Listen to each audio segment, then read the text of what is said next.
Welcome back to Void of Fears, where the line between nightmares and reality blurs with every story. Our community grows stronger with each brave soul who joins us. We're 8,000 deep now, creeping toward our goal of 10,000 subscribers by year's end. If you dare to continue this journey with us, hit that subscribe button now. Leave your mark with a like. Share your own encounters in the comments below. Now, let's begin today's story. The thick manila envelope arrived by courier on a Wednesday afternoon. No return address, just the NASA seal embossed on heavy paper and a bold red stamp across the front. Classified, director's eyes only. Inside was a single sheet with coordinates, a date, and a time. Below that, handwritten in what I recognized as Director Hammond's precise script: bring your passport and pack for extended deployment. Tell no one. I stood in my university office, the afternoon sunlight casting long shadows across my desk, which was cluttered with half-graded papers and research notes. The air conditioning hummed softly in the background as I stared at the paper, trying to make sense of it. 13 years as NASA's lead xenoarchaeologist had taught me to expect the unexpected, but this was different.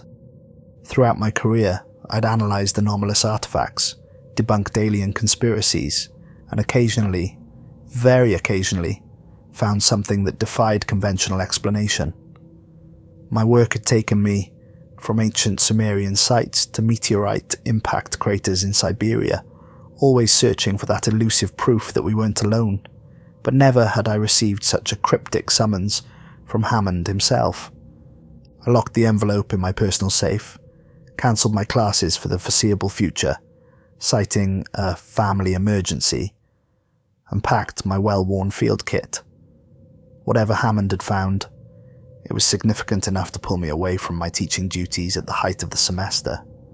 That night, I couldn't sleep. I paced my apartment watching the city lights below my window, wondering what waited for me at those coordinates. The scientific part of my brain suggested it was probably another false alarm, perhaps unusual isotope readings from a meteorite or unexplained radio signals that would ultimately have a mundane explanation. But something deeper, more intuitive, told me this was different. Hammond wasn't prone to dramatics. The coordinates led to a private airfield outside Washington, D.C. I arrived at precisely at 4 a.m. to find a sleek, black aircraft waiting on the tarmac. No markings, no registration numbers visible. The pilot nodded silently as I approached, taking my bag and gesturing toward the cabin. "You're cleared for immediate departure, Dr. Ellis," was all he said. The interior was sparse but comfortable, with 4 plush seats and a small conference table. No windows except in the cockpit, which was quickly sealed off after takeoff. I was the only passenger. An hour into the flight, a screen built into the cabin wall activated, displaying the NASA logo. "Dr. Ellis," came a familiar voice as Director Hammond's face appeared on screen. He looked haggard, with deep shadows under his eyes that suggested he hadn't slept in days.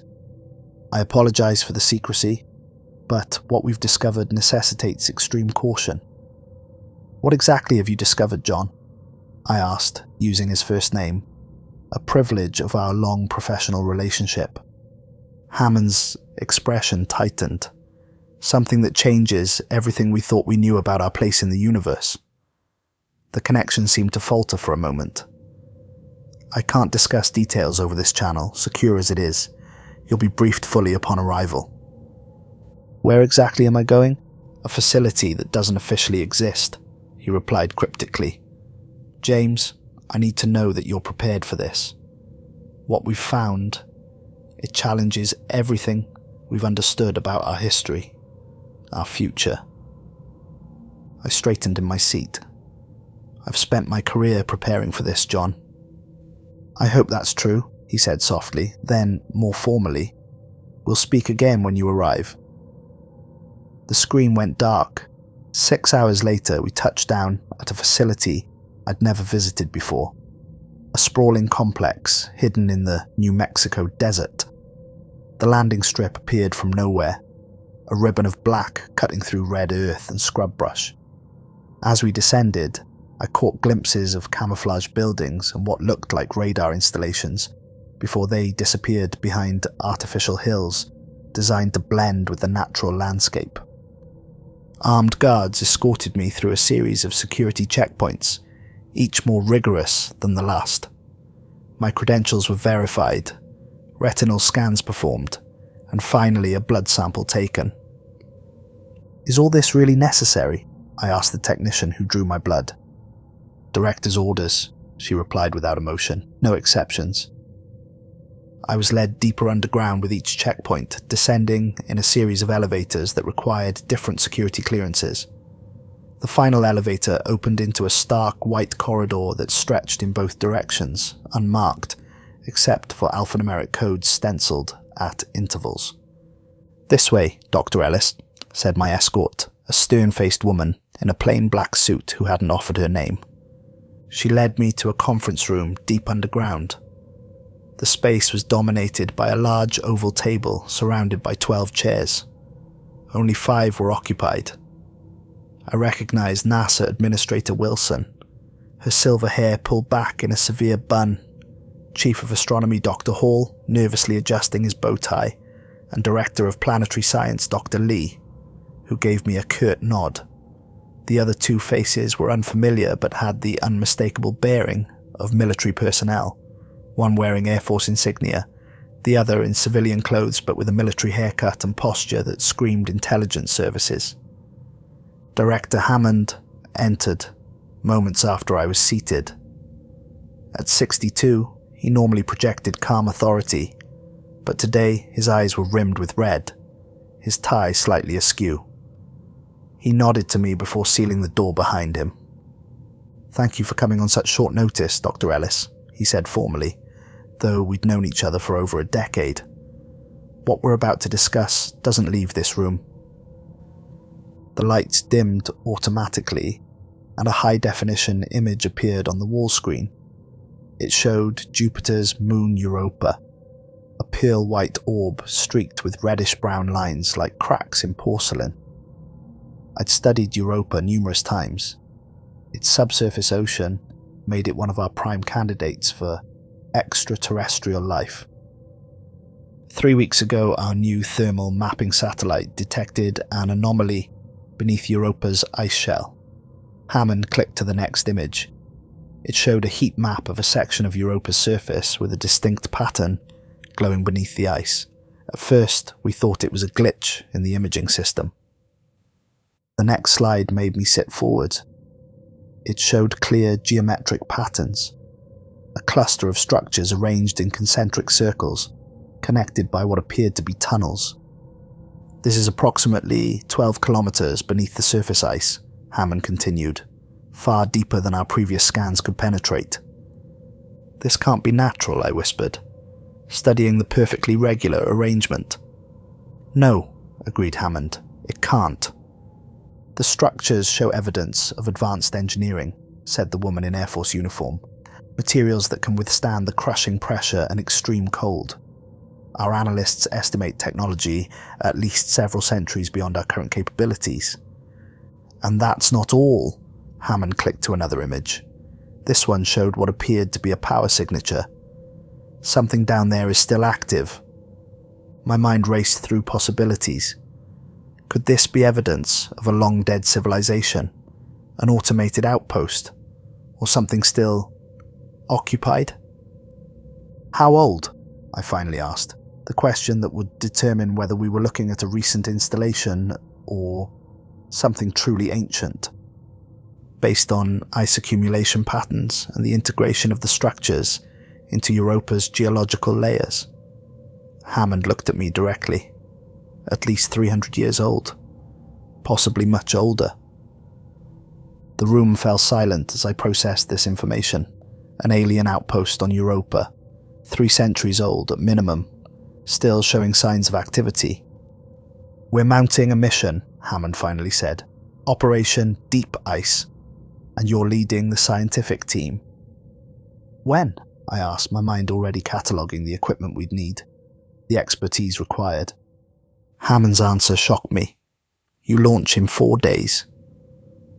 The next 48 hours were a blur of briefings, medical examinations, and hasty preparations. The mission had been in secret development for months, Hammond explained, ever since the first hints of the anomaly had appeared. The government had fast-tracked funding through classified channels. I was taken to an enormous underground hangar where my first glimpse of our vehicle took my breath away. The Adysius was unlike anything publicly acknowledged, a spacecraft that looked more like something from science fiction than current aerospace technology. Its sleek hull featured unusual geometries that hinted at radical aerodynamic principles.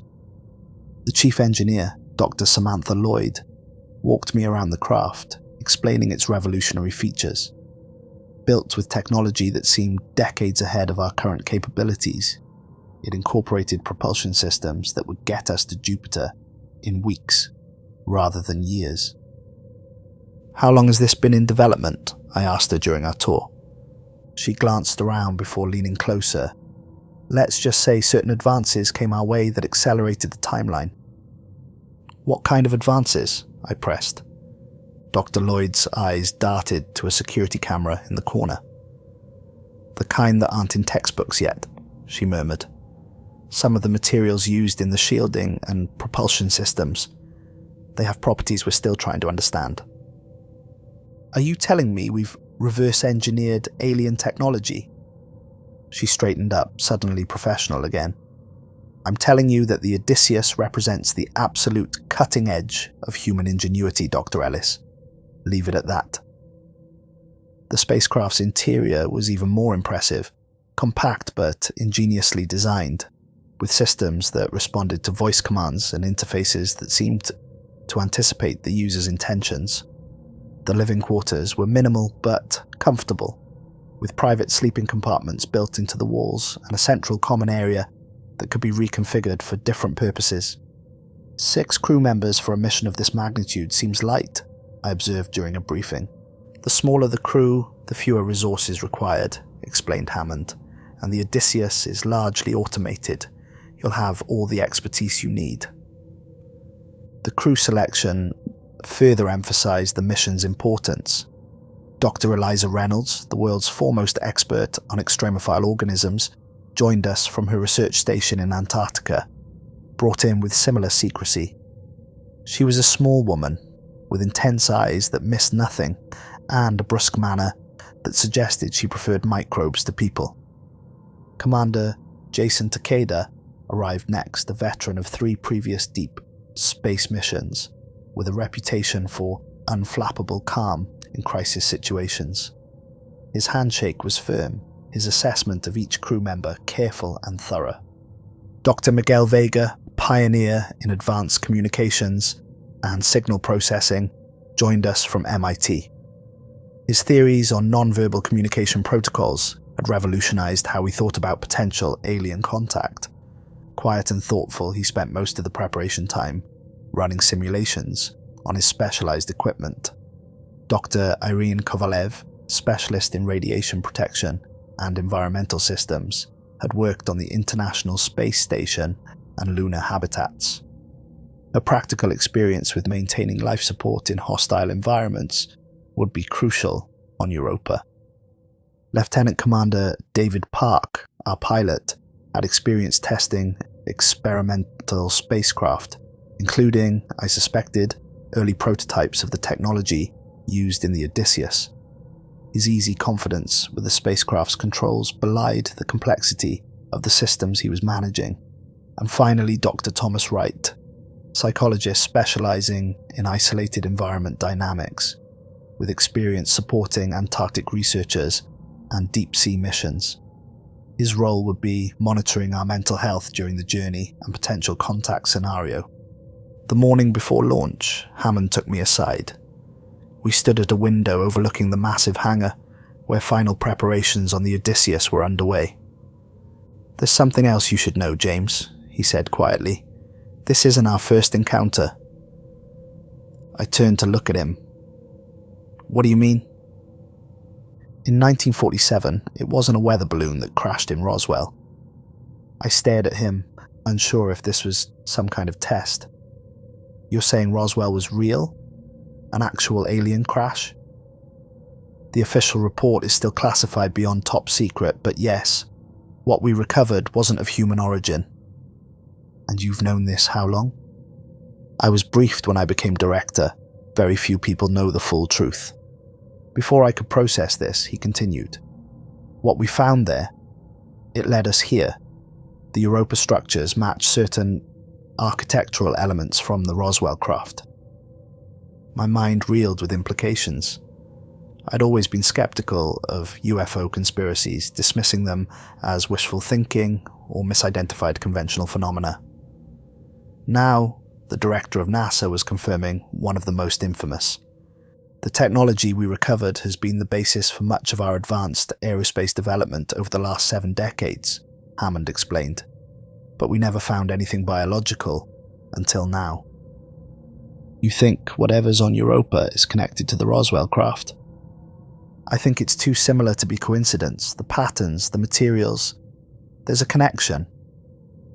Why tell me this now? Hammond's expression was grave. Because you need to understand what's at stake. This isn't just about scientific discovery, James. It's about national security. Perhaps global security. He placed a hand on my shoulder. Find out why they were here, James. Find out if they're coming back. Launch day arrived with clear skies and a sense of surreal detachment. The pre-dawn darkness concealed our activities as the crew boarded the Adysius, each of us silent with our own thoughts. I had barely slept, my mind racing with questions and possibilities. The launch pad was unlike any I'd seen before, no massive gantry or visible fuel tanks.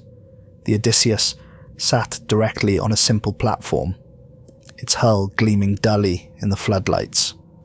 Propulsion systems don't require conventional rocket fuel, Commander Takeda explained, seeing my confusion. The details are need to know, but think of it as gravity manipulation, rather than combustion. We strapped into our acceleration couches as the launch countdown proceeded.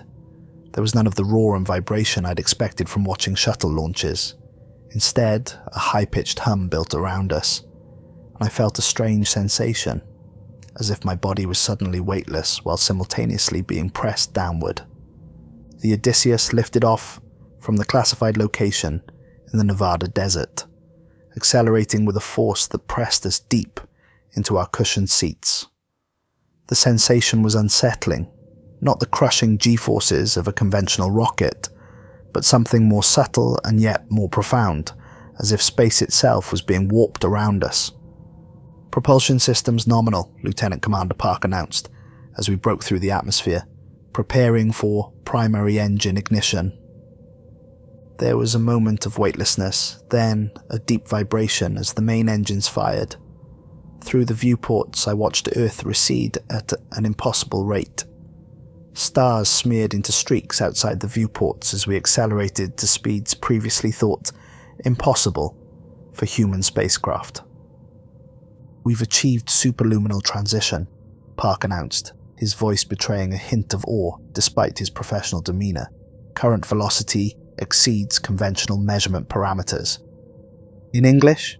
Dr. Reynolds asked dryly. We're going faster than we should be able to, I translated. Much faster. Commander Takeda unstrapped from his couch. We've entered the phase where conventional physics gets flexible. The ship's systems handle the calculations. Our job is to prepare for arrival. Once we achieved our cruising velocity, the 6 of us gathered in the ship's common area. Commander Takeda stood before the holographic display showing our trajectory. The journey to Europa will take approximately 17 days, he explained. We'll enter Jupiter's orbit here.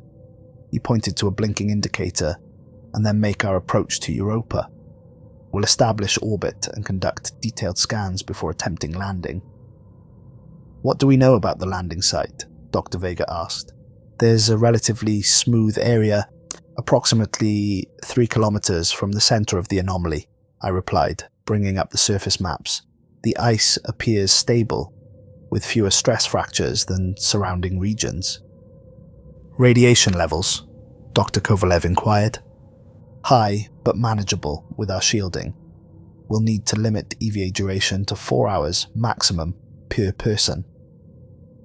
And if we find something that requires longer observation? Dr. Reynolds asked.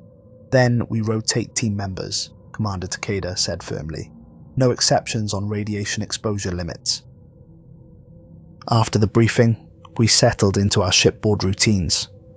The Adysius was cramped, but efficiently designed, with individual sleeping compartments, a small laboratory, and the common area that doubled as our dining space. The first few days passed uneventfully. We ran system checks, calibrated scientific equipment, and reviewed the mission parameters repeatedly. Each of us had our specialty areas, but Hammond had insisted we cross-train, ensuring redundancy if anyone was incapacitated. Jupiter dominated our discussions. Its immense gravity, intense radiation, and the challenges of operating in its domain. But beneath the technical talk, I sensed an undercurrent of tension. We were heading towards something unknown, something that had been hidden beneath Europa's ice for centuries. On the third night, the dreams began. I found myself floating in a vast, dark ocean.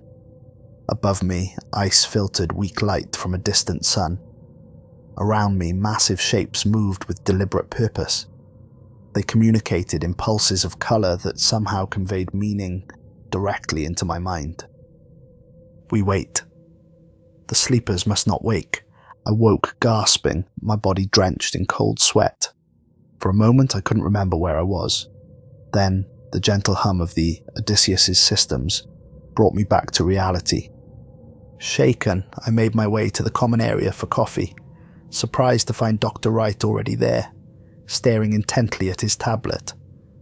"Trouble sleeping?" I asked. He glanced around to ensure we were alone. "Dreams," he admitted. "Vivid ones, about Europa." A chill ran down my spine. "What kind of dreams?" "I'm underwater, beneath the ice. There are beings. They're working on something massive. A machine or a city, I can't tell, but they know I'm watching." My coffee cup froze halfway to my lips. I had a similar dream. Wright's expression darkened. So did Reynolds and Vega. I've been discreetly asking, all different in details, but the same basic scenario. "Could be psychological," I suggested. "We're all thinking about what we might find." "Maybe," Wright didn't sound convinced. "But shared dreamscapes with this level of consistency? That's not in the literature." "Could it be something environmental? The ship's electromagnetic field, or the propulsion system, affecting our brain chemistry?" Wright shrugged. "I've been monitoring our sleep patterns. REM cycles are normal, but brain activity shows unusual synchronization between crew members. Something is linking our subconscious experiences." "Should we tell Commander Takeda?" "Not yet. Let me gather more data first. If it's just dreams, no harm done. If it's something more..." He trailed off. "If it's something more, what?" I pressed. Wright met my eyes. "Then maybe whatever's on Europa already knows we're coming."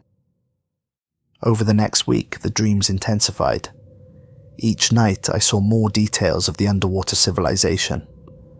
The beings, I couldn't quite perceive their exact form, as if my mind couldn't properly interpret what I was seeing. Constructed vast chambers and intricate machinery. They seemed to be preparing for something, or hiding from something. I began keeping a dream journal, recording every detail I could remember upon waking. Dr. Wright did the same, collecting journals from all crew members. Patterns emerged, consistent architectural elements, recurring symbols, and a shared sense of urgency. In my dreams, I found myself drawn to what appeared to be a central command center, where the beings coordinated their activities. One figure seemed to notice my presence repeatedly, turning toward my perspective with what I interpreted as curiosity or concern. By the time Jupiter's massive form filled our viewports, all 6 crew members had reported similar dreams. Commander Takeda decided to document them as a potential psychological phenomenon associated with our experimental propulsion system. The gravitational effects could be stimulating similar neural pathways, Dr. Kovalev suggested, or perhaps there's a low-frequency electromagnetic field affecting our brainwaves. The explanation sounded hollow, even to us scientists accustomed to rationalizing the unknown. Jupiter grew larger each day, dominating our viewports with its swirling storms and immense presence. The gas giant's beauty was mesmerizing. Bands of swirling clouds in shades of cream, orange, and rusty red, with the great red spot visible as we approached. Hard to believe something so beautiful could be so deadly, Dr. Reynolds remarked. The radiation alone would kill an unprotected human in minutes. And yet, life might exist in its shadow, I replied, thinking of Europa. As we entered Jupiter's orbit, new problems emerged. Our communications with Earth became increasingly degraded, with significant time lags and data corruption. The interference doesn't match any known profile. Dr. Vega frowned at his instruments. It's as if something is deliberately jamming us. Could it be radiation from Jupiter? Commander Takeda asked. No, the pattern is too specific. Too intentional. Are you suggesting something is actively interfering with our communications? I asked. I'm not suggesting anything, Vega replied carefully. I'm reporting what the instruments show. The pattern indicates coherent interference, not random noise. Commander Takeda ordered a full diagnostic of the communication system, but everything checked out. The interference continued, growing stronger as we approached Europa. Europa grew larger in our viewports. Its icy surface, crisscrossed with reddish lines, seemed to pulse with hidden significance after weeks of dreams about what lay beneath. Preparing for orbital insertion, Lieutenant Commander Park announced. The Adysius slipped into orbit around Europa with perfect precision. Immediately our sensors began mapping the surface in unprecedented detail, penetrating the ice to reveal what lay beneath. The structures are exactly where we expected, I reported, examining the first scans. But there's something else. The scans showed a network of tunnels radiating outward from the central structures. They extended for hundreds of kilometers in all directions, forming a web beneath Europa's surface. These weren't visible in the Earth-based scans, Dr. Reynolds noted, leaning over my shoulder to study the display.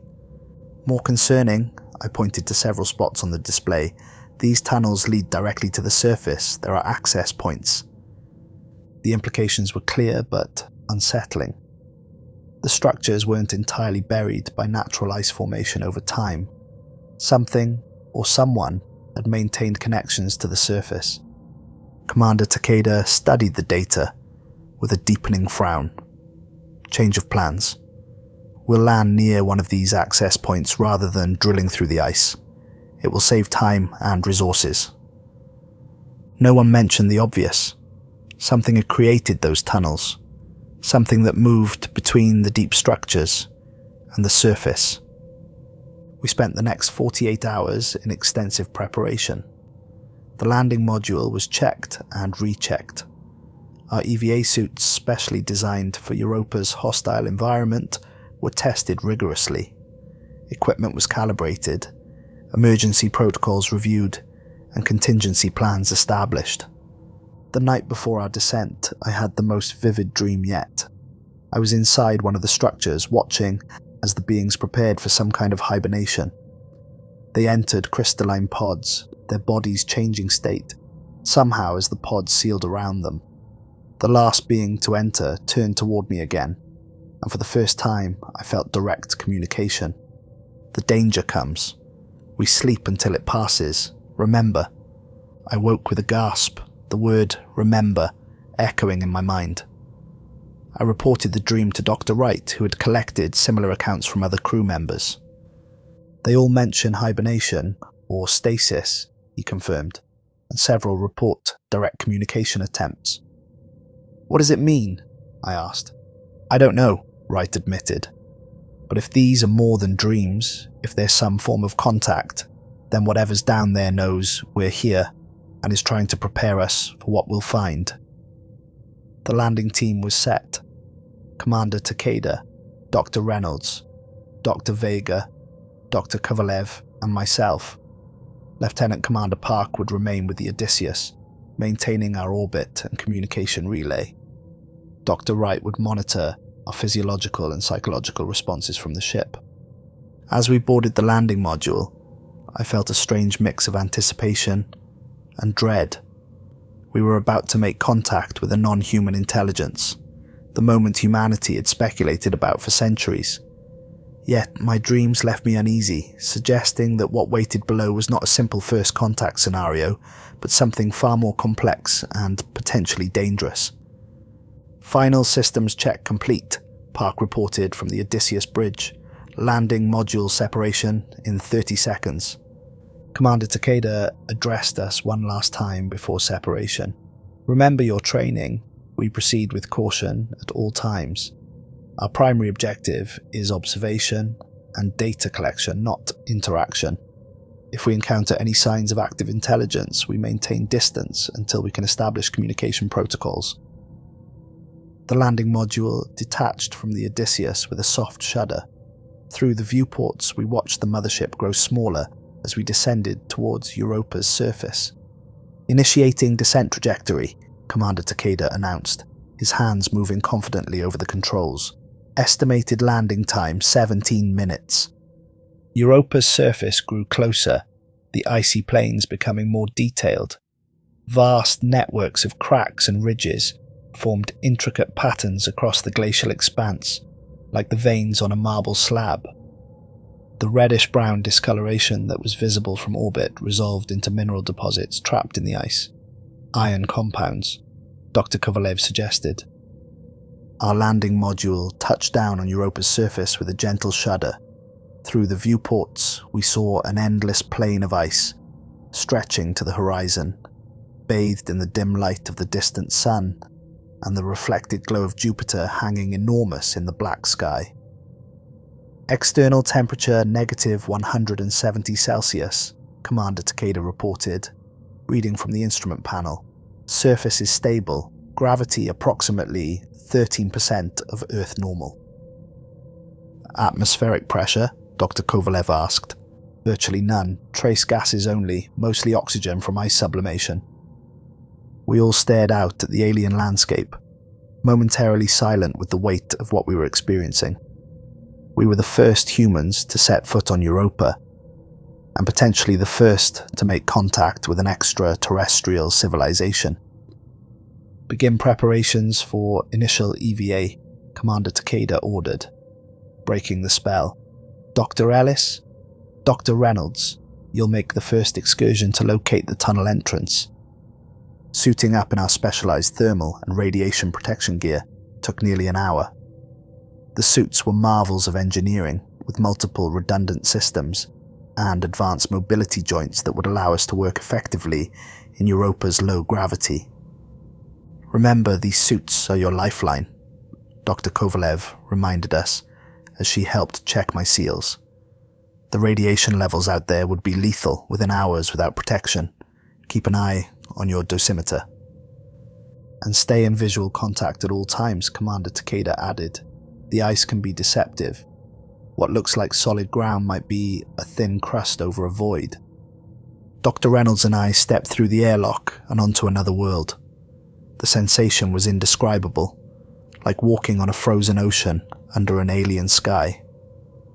Jupiter dominated the view, its swirling storms and banded clouds clearly visible from our vantage point. The gas giant filled nearly a quarter of the sky, its immensity both beautiful and terrifying. Tunnel entrance should be approximately 400 meters. In that direction, I said, pointing towards a slight depression in the ice. We moved in awkward bounds, adapting to the low gravity. Our headlamps cut bright swaths through the darkness, reflecting off the ice crystals that covered everything. Surface composition is mostly water ice, Dr. Reynolds reported, scanning the ground as we moved, with sodium chloride, magnesium sulfate, and various silicates mixed in. Similar to Earth's sea ice then, similar but with compounds you'd expect from hydrothermal activity. The subsurface ocean is probably rich in minerals. As we approached the coordinates of the tunnel entrance, the terrain changed subtly. The ice became smoother, with fewer natural fractures. Concentric patterns appeared, barely visible beneath a thin layer of frost. The tunnel entrance was subtle, a circular depression about 3 meters across, with a slight spiral pattern etched into the surrounding ice.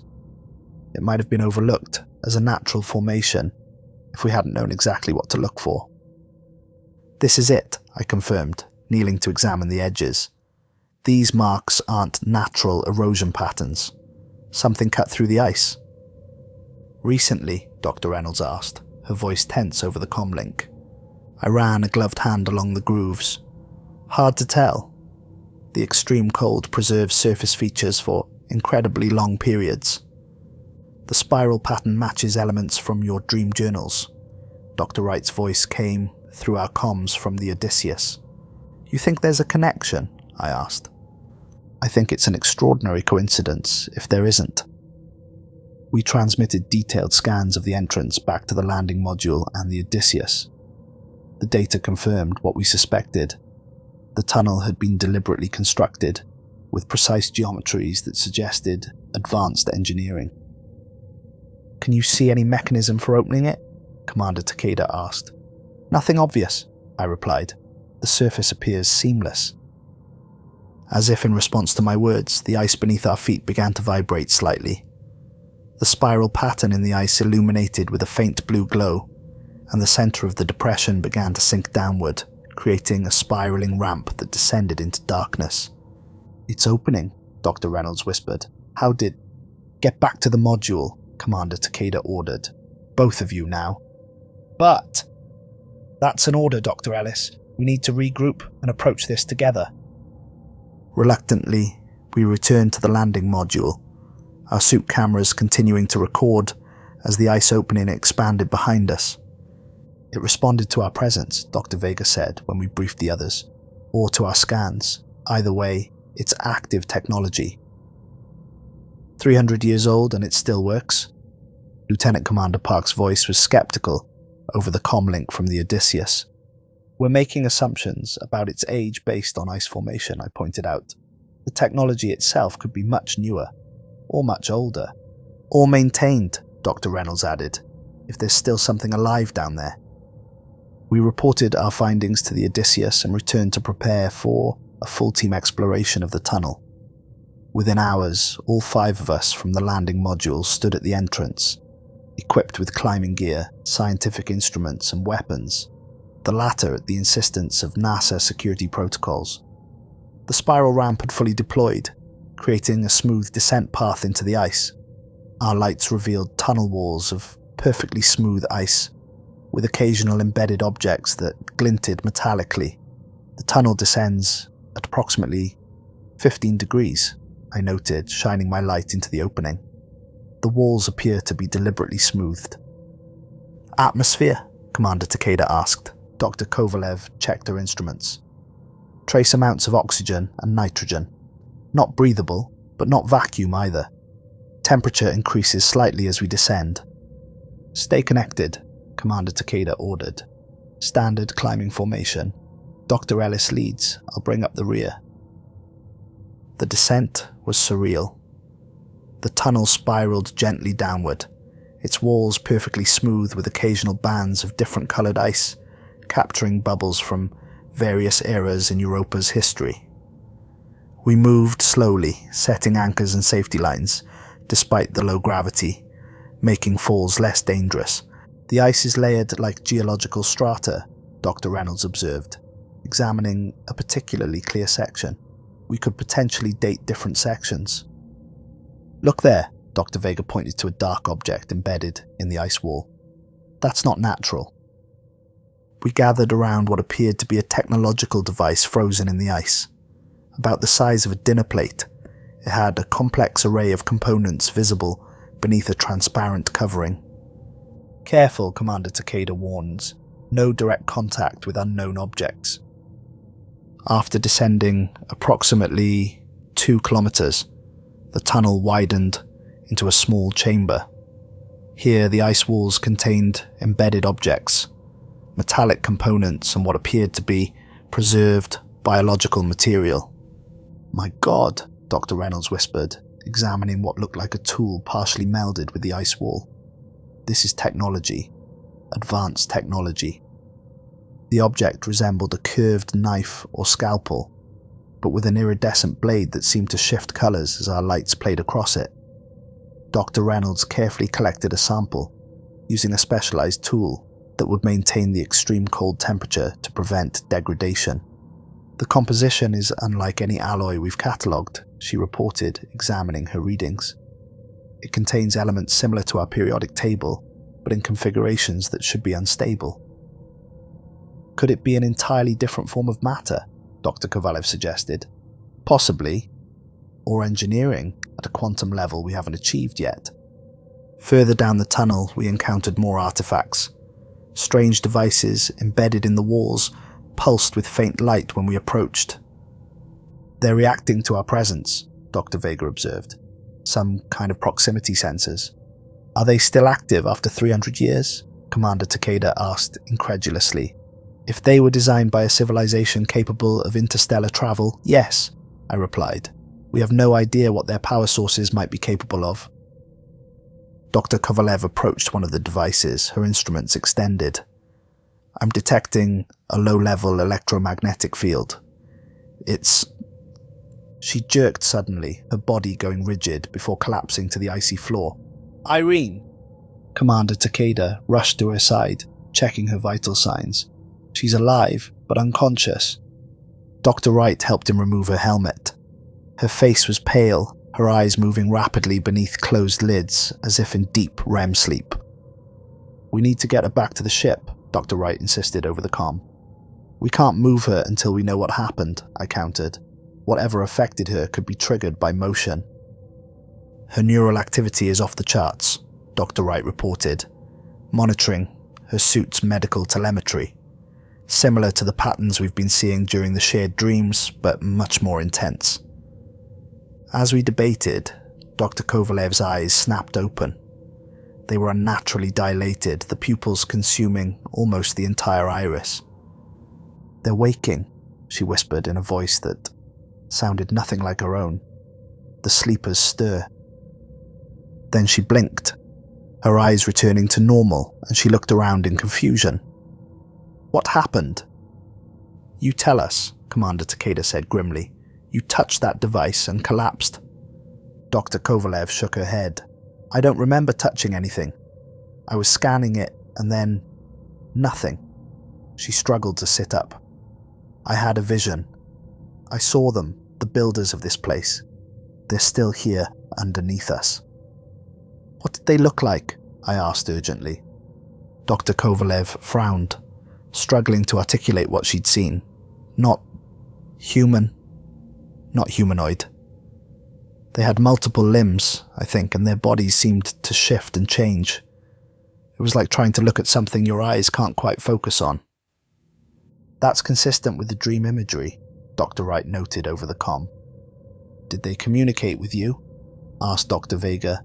"Yes, no, not with words." Dr. Kovalev pressed her hands to her temples. "It was more like receiving concepts directly into my mind. They're in stasis, hibernating, but our presence is triggering something." "We should return to the surface," Commander Takeda decided. "Dr. Kovalev needs medical attention, and we need to analyze what happened before proceeding." "No," Dr. Kovalev insisted, struggling to her feet. "We need to continue. They're expecting us." We all stared at her. "Who's expecting us?" Commander Takeda asked carefully. "The Navigators," she replied, using a term none of us had heard before.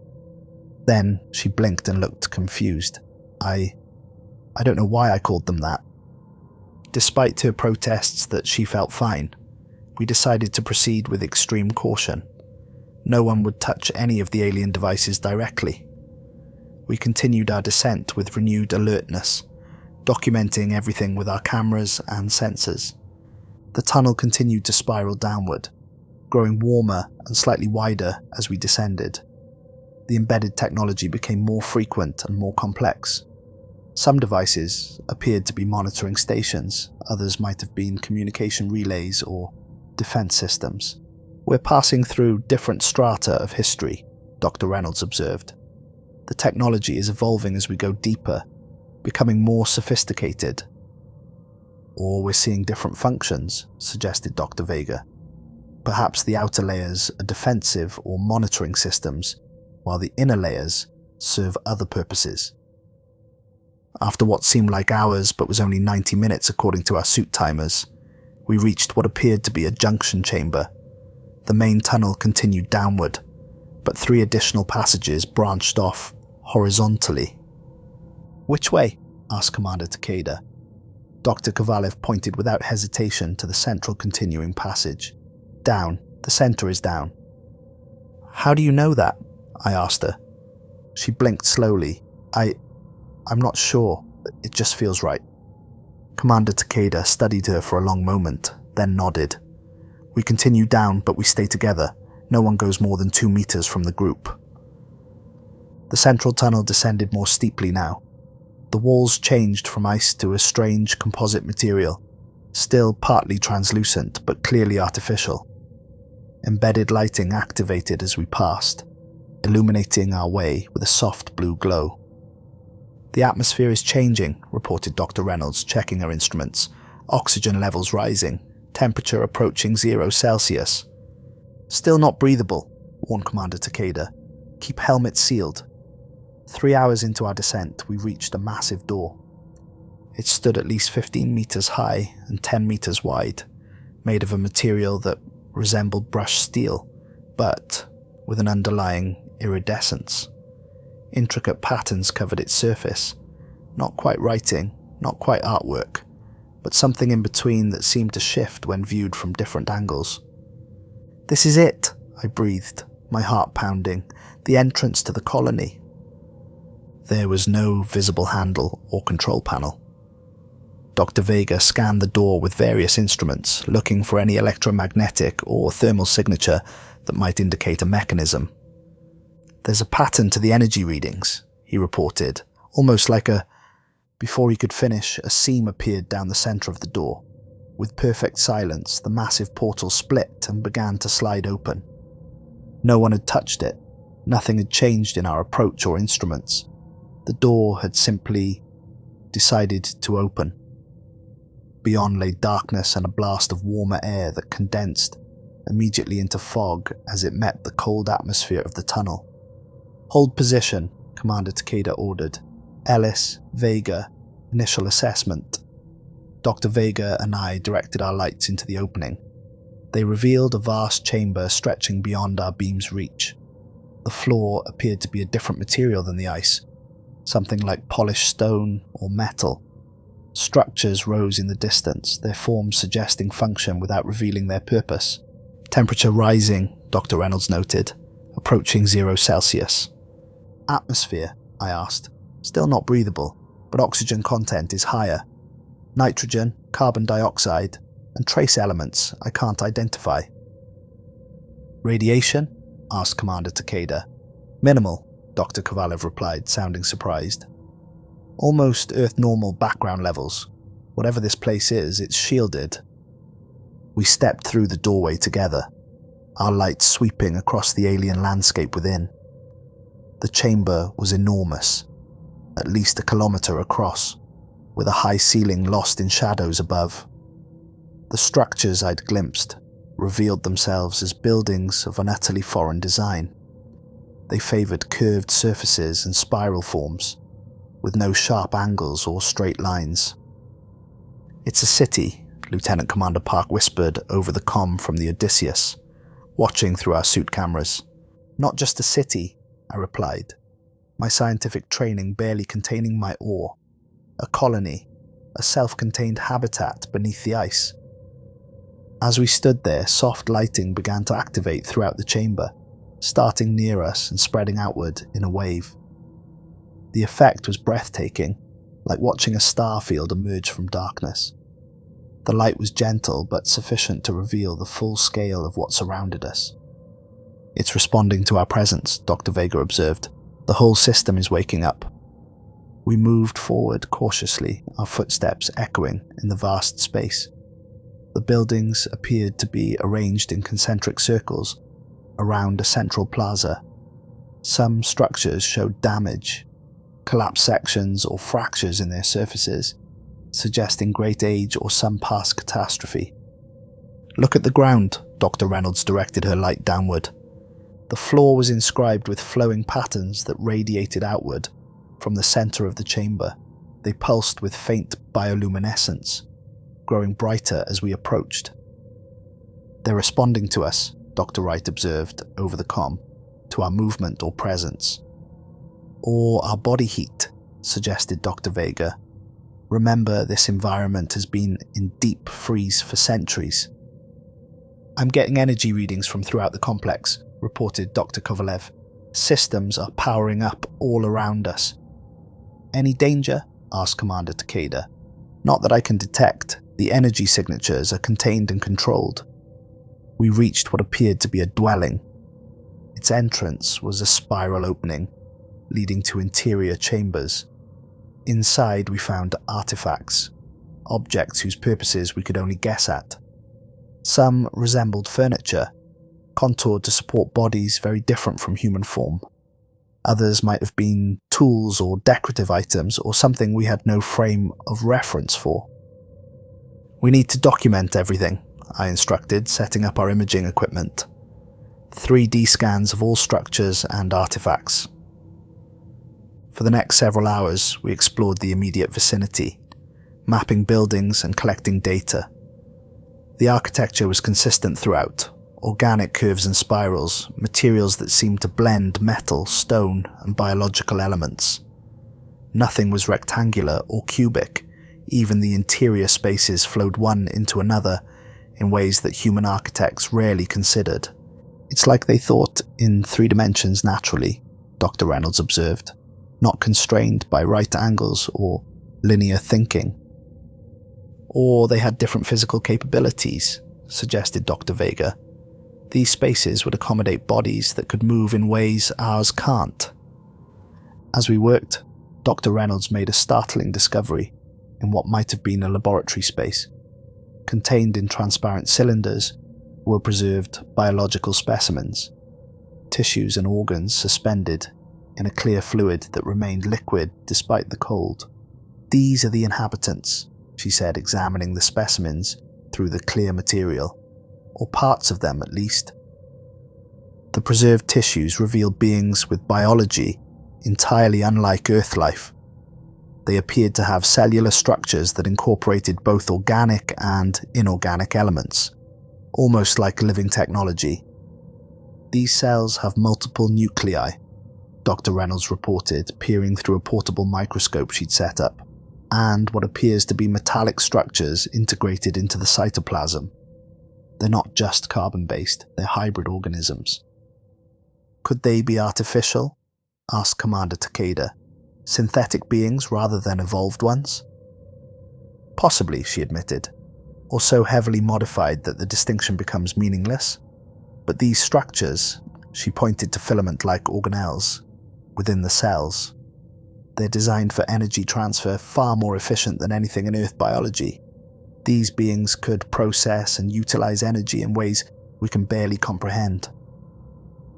"They evolved for space travel," Dr. Reynolds hypothesized after further study.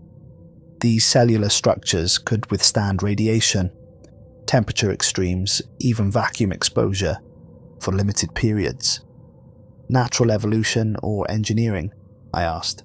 "Both, perhaps. A species that evolved under extreme conditions and then further modified themselves technologically."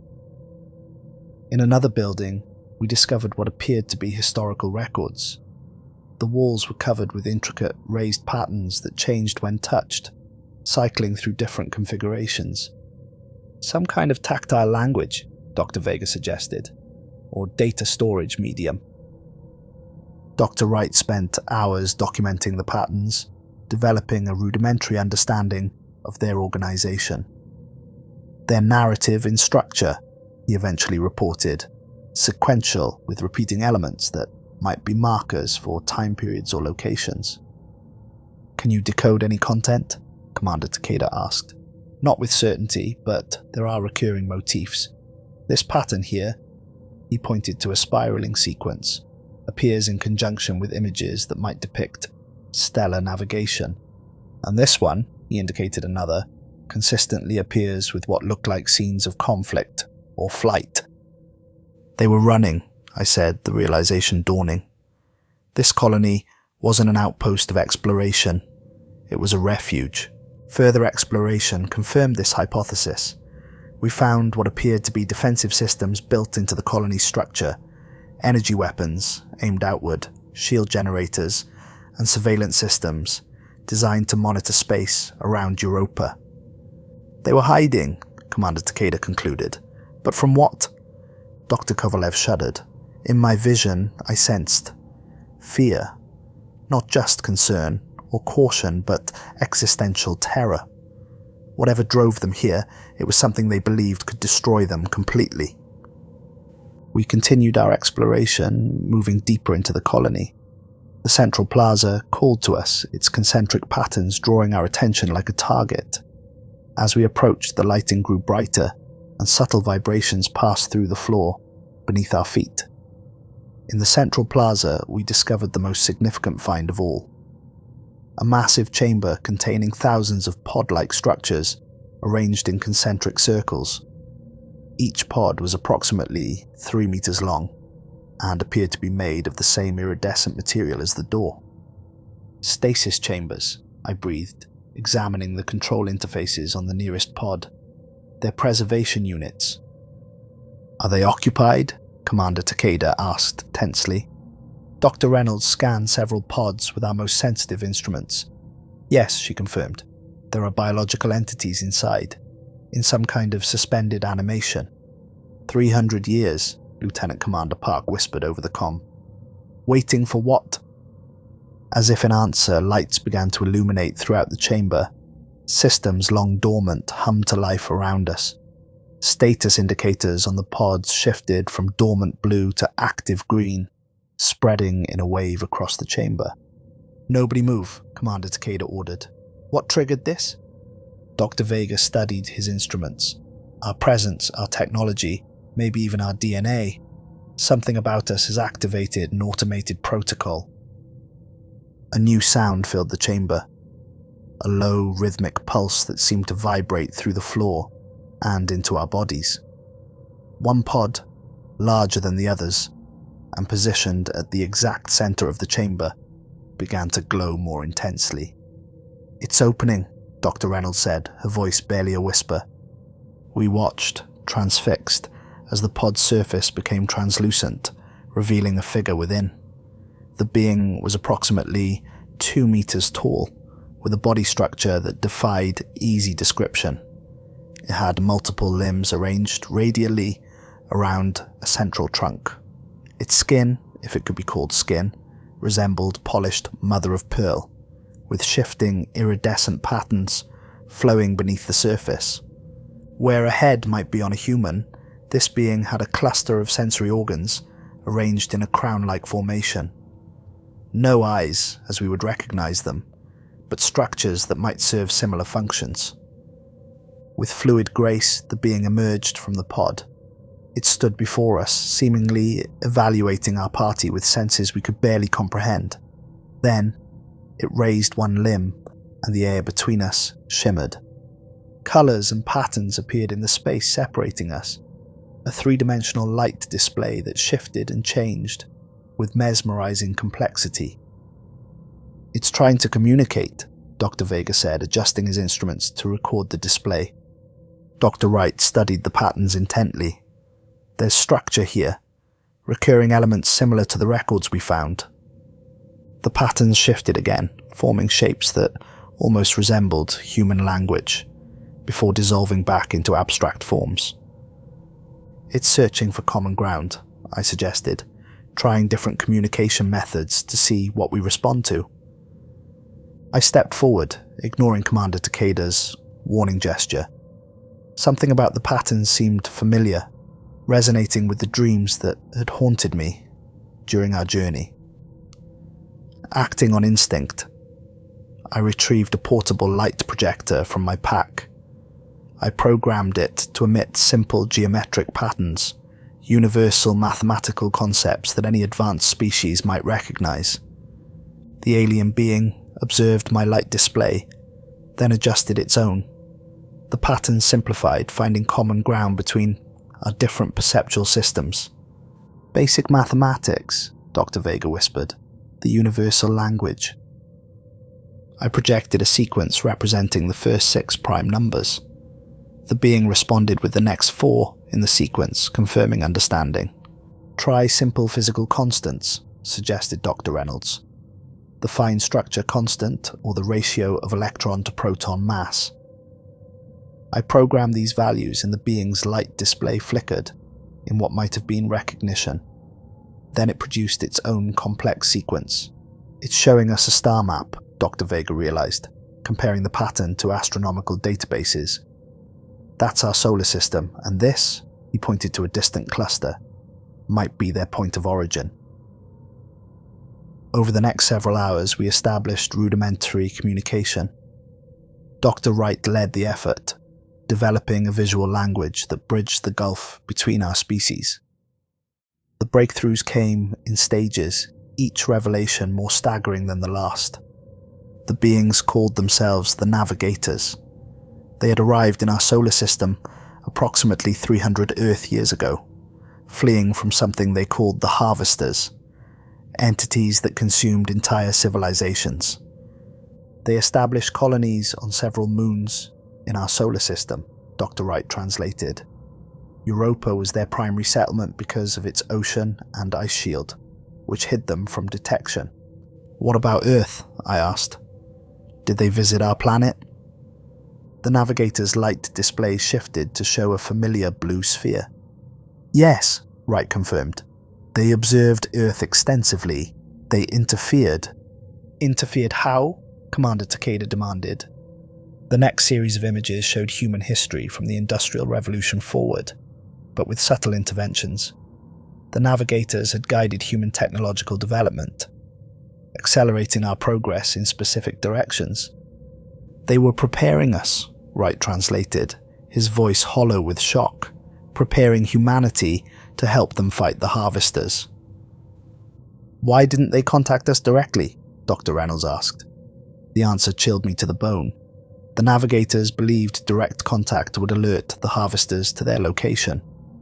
Their strategy was to develop humanity as a proxy force, a species the Harvesters wouldn't recognize as a threat until it was too late. "But something went wrong," I said, interpreting the increasingly disturbing images the Navigator displayed. "The Harvesters found them anyway." The Navigator confirmed this with a display showing conflict near what appeared to be Neptune. Most of the Navigator fleet was destroyed. The survivors retreated to their colonies and entered suspended animation, setting automated systems to wake them when conditions were right. "And now we've woken them," Lieutenant Commander Park said grimly over the comm. "But why now?" Dr. Kovalev wondered. "What's changed that triggered their awakening?" The Navigator's light display showed our own spacecraft, the Adysius, and then zoomed out to show what appeared to be our propulsion system's effect on space-time. "It's our drive system," Dr. Vega realized.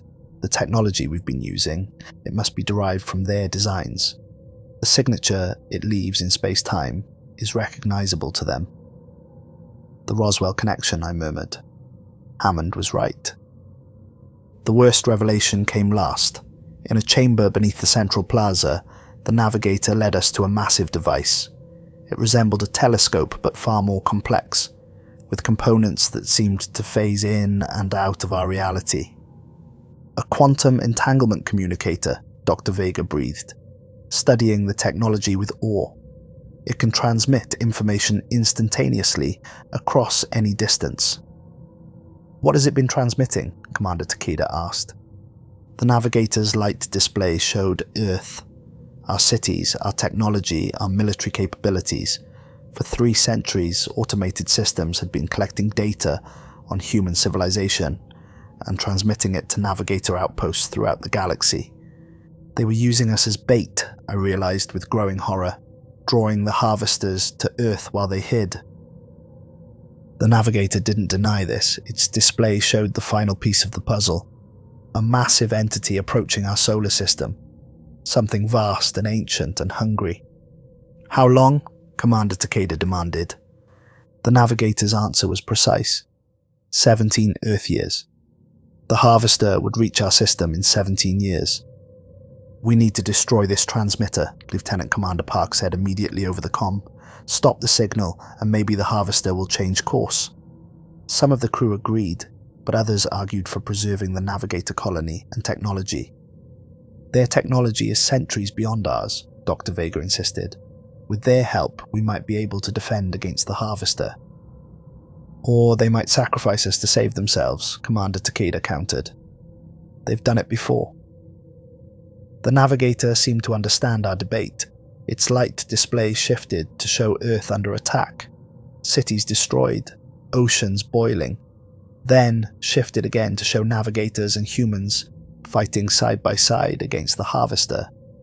"It's offering an alliance," Dr. Wright translated, claiming they can help us prepare.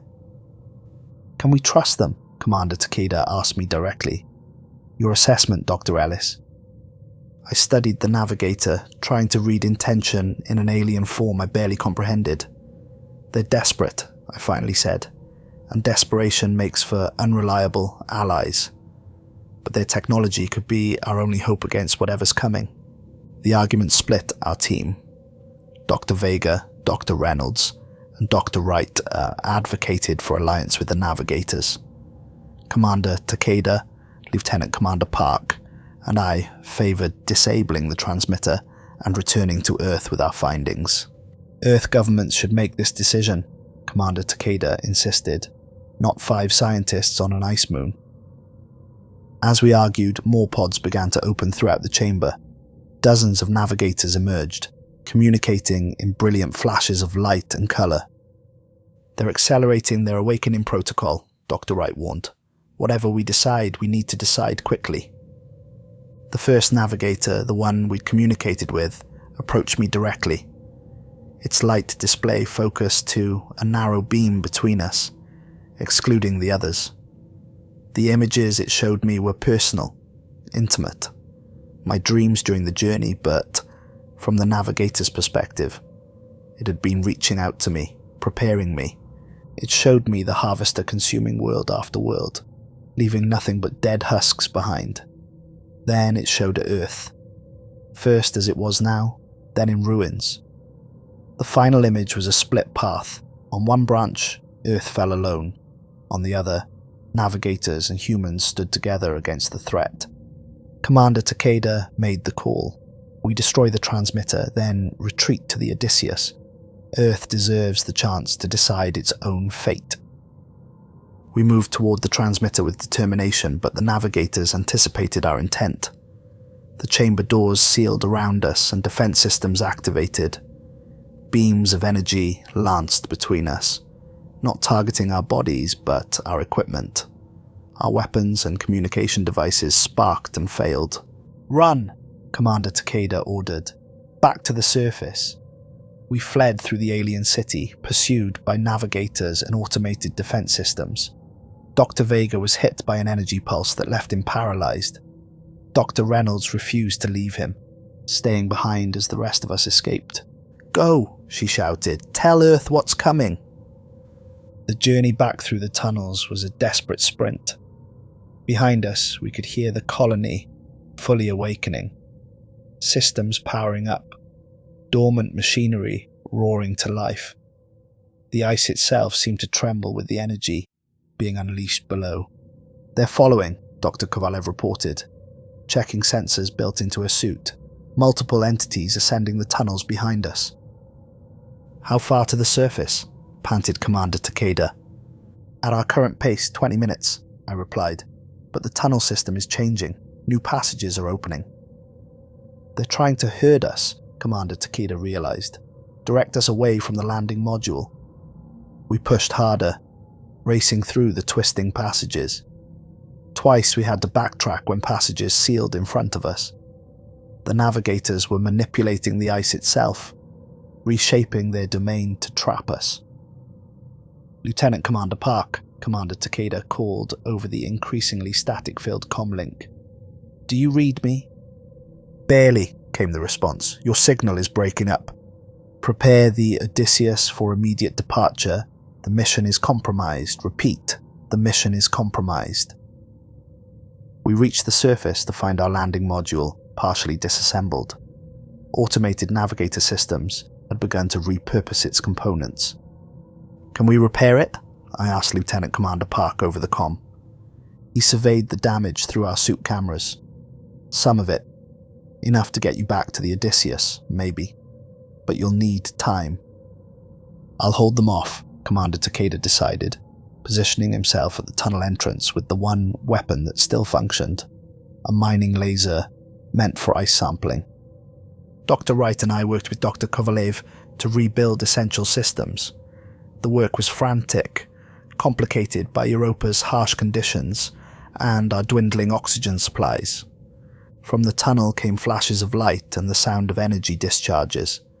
Commander Takeda was buying us time with his life. After 2 hours of desperate work, Dr. Kovalev declared the module operational. Barely. "It won't be a comfortable ride, but it should get us to the Adysius." "What about Takeda?" Dr. Wright asked. "And the others?" I looked towards the tunnel entrance. The flashes had stopped. The silence was answer enough. Just as we prepared to board, a figure emerged from the tunnel. Not Commander Takeda, but a navigator, its iridescent form distorted by the vacuum suit it had somehow fashioned around itself. "It adapted to surface conditions," Dr. Kovalev whispered. "They learn incredibly fast."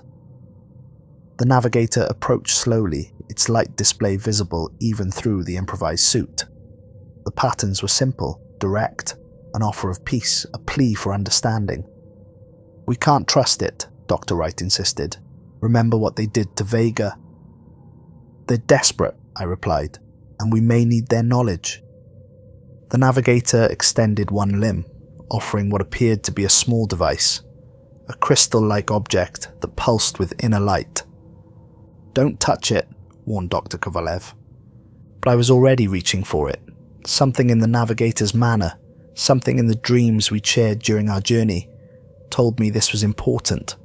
As my gloved hand closed around the crystal, images flooded my mind. Technical schematics, defensive systems, coordinates of other navigator colonies. "It's giving us information," I gasped. "Everything we need to prepare." The navigator backed away, its light display forming one final pattern, what I interpreted as a farewell, or perhaps a blessing. Then it returned to the tunnel entrance and disappeared below. "We need to go," Dr. Kovalev insisted. "More will come." The three of us boarded the crippled module and launched from Europa's surface. The ascent was rough, systems failing one after another as we pushed the damaged craft beyond its limits. "Adysius, this is Ellis. Prepare for emergency docking. Tacta, Reynolds and Vega are lost. Repeat, we have 3 crew members down." "Acknowledged," Park replied, his voice tight with emotion. "Docking bay ready." "What happened down there?" "I'll explain when we're aboard. Be prepared for immediate departure." By some miracle, we reached the Adysius, but our troubles weren't over. Navigator technology had affected our main vessel as well, integrating with its systems in ways we didn't understand. "The navigation computer is locked," Park reported after we'd sealed ourselves in the bridge. "It's been reprogrammed." "Can you override it?" I asked. "I'm trying, but it's like the ship itself is fighting me." The crystal the navigator had given me pulsed more brightly. Acting on instinct, I placed it near the navigation console. The systems flickered, then stabilized. "Whatever you did, it worked," Park said with surprise. "We have control again." After hours of work, Park managed to restore full control. enough to break orbit and set course for Earth, but the journey would be longer and more dangerous in our compromised vessel. The primary drive is damaged, he explained. We'll have to limp home on auxiliary power. Estimated travel time 3 months. 3 months in deep space with limited supplies and systems that might fail at any moment. But we had no choice. Earth needed to know what was coming. During the return voyage, I made a disturbing discovery. A small patch of iridescent material had appeared on my arm, similar to the Navigator's skin. It was spreading slowly, transforming my tissue cell by cell. I kept this development secret from Wright and Park, but I could tell from their furtive glances and private conversations that they had discoveries of their own.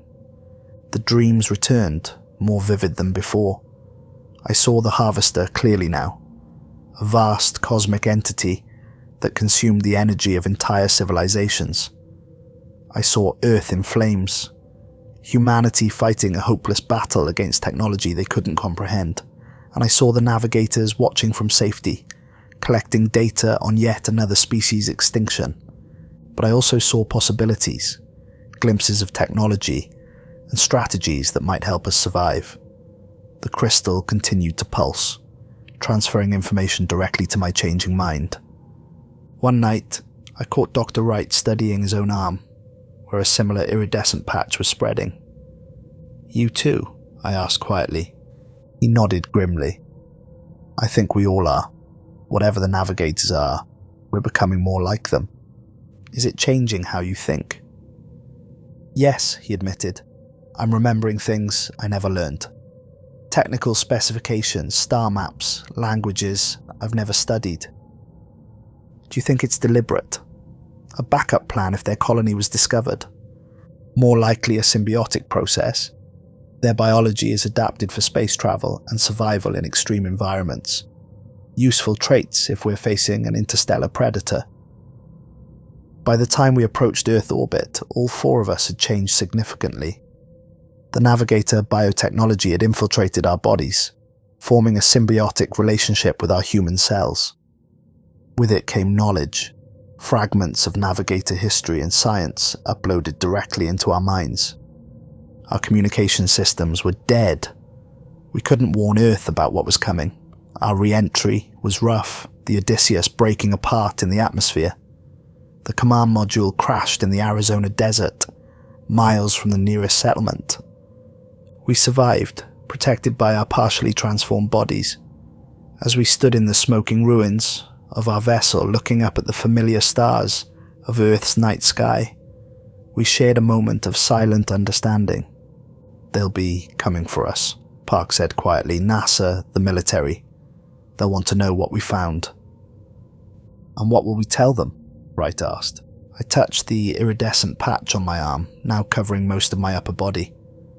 "The truth, that we have 17 years to prepare for the end of everything we know." "Will they believe us?" asked Dr. Kovalev. "Does it matter?" I replied. "The Harvester is coming whether they believe us or not. Our job is to make sure humanity has a fighting chance." We began walking toward the distant lights of civilization. Each step brought conflict within me, the human part that wanted to warn my species, and the growing Navigator influence that whispered of other plans. By the time we reached the first small town, I knew the battle for Earth had already begun. Not in space, but in the minds of 4 astronauts forever changed by what they'd discovered beneath the ice of a distant moon. I watched the news now, seeing reports of strange astronomical phenomena.